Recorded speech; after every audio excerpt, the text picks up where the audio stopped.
अस्सलामुअलैकुम रहमतुल्लाहि व बरकातुहू। नाज़रीन कराम, पाकिस्तान टीम के पास अब आलमी नंबर एक टीम बनने के बिल्कुल चांसेस काफ़ी ज़्यादा रोशन हो चुके हैं, क्योंकि पाकिस्तान एक ही कदम दूर है। अगर पाकिस्तान अगला मुकाबला जीत जाता है जो कि न्यूजीलैंड के खिलाफ है, तो ऐसे में Pakistan ICC men's cricket world cup super league के अंदर पहले नंबर पर आ जाएगा।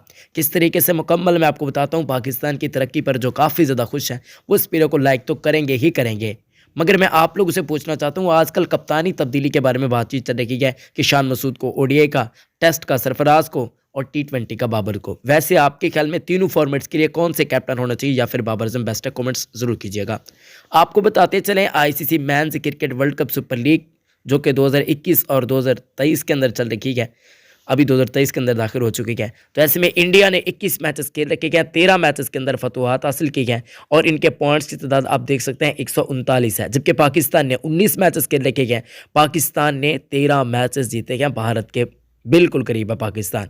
अगला मैच पाकिस्तान अगर जीत जाता है तो पाकिस्तान जीत के हिसाब से 12 से आगे चला जाएगा, जबकि उससे अगला मुकाबला अगर पाकिस्तान जीत जाता है तो Pakistan ICC men's cricket world cup super league के अंदर पहले नंबर पर आ जाएगा।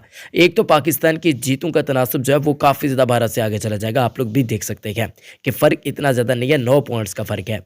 पाकिस्तान ने अभी तक 13 मैचेस जीत रखे हैं, 6 मैचेस में पाकिस्तान कुछ शिकस्त हुई है। अभी की बातचीत करते हैं तो पहले नंबर पे भारत, दूसरे नंबर पे पाकिस्तान, तीसरे नंबर पे न्यूजीलैंड, चौथे नंबर पे इंग्लैंड, पांचवें नंबर पे ऑस्ट्रेलिया, छठे नंबर पे बांग्लादेश, सातवें नंबर पे अफगानिस्तान, आठवें नंबर पे वेस्ट इंडीज, नौवें नंबर पे श्रीलंका, 10वें नंबर पे आयरलैंड, 11वें नंबर पे साउथ अफ्रीका, 12वें नंबर पे जिम्बाब्वे और 13वें नंबर पे नीदरलैंड की टीम मौजूद है।